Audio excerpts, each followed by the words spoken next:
parents, I just want to give a quick tutorial on adding and subtracting fractions with unequal or uncommon denominators. This is our current unit.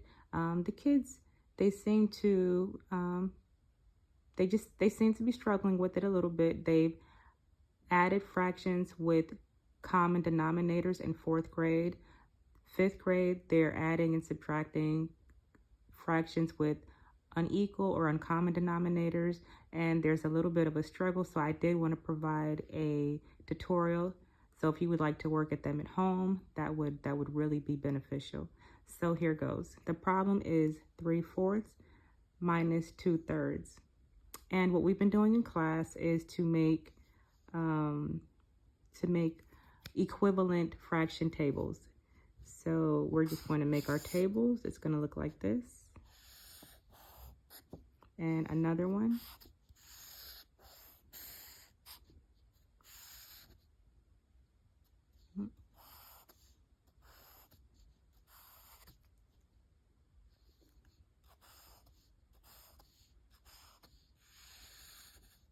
So that's our table.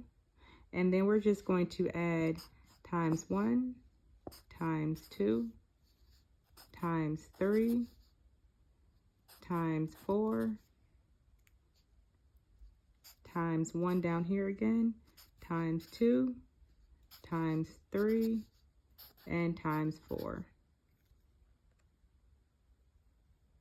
Okay, and then we'll go ahead and put our first fraction here, 3/4,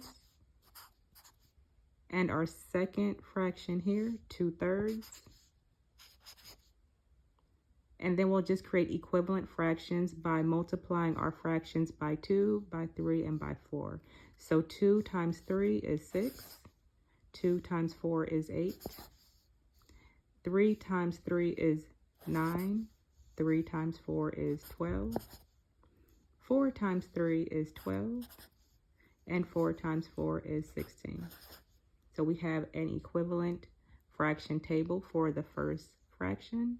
And we're going to do the same for the second fraction. 2 times 2 is 4. 2 times 3 is 6. 3 times 2 is 6. 3 times 3 is 9. 4 times 2 is 8. And 4 times 3 is 12.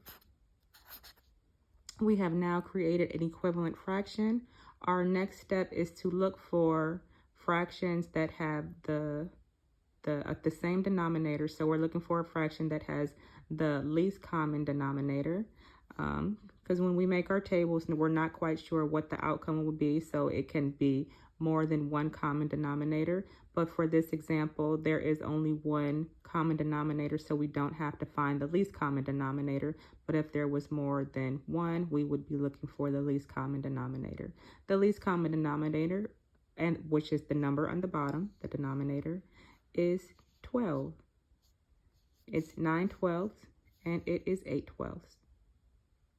So the students are circling their fraction with the common denominator, 9/12 and 8/12. Now that they have a common denominator, they can subtract. So 3/4 is now 9/12.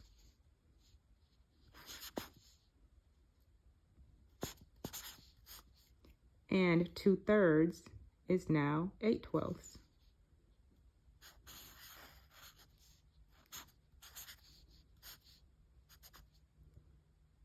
And they would then be able to subtract. 9 minus 8 is 1. And of course, the denominator, it stays the same. You do not need to subtract the denominator. So our answer would be 1/12. I know that might sound a little confusing, and that's why I wanted to provide the tutorial. We've used several methods, but this is the method that the students are able to grasp and understand the best. So this is the method that we're going to move forward with. Thank you for tuning in, and please email or reach out if you have any questions.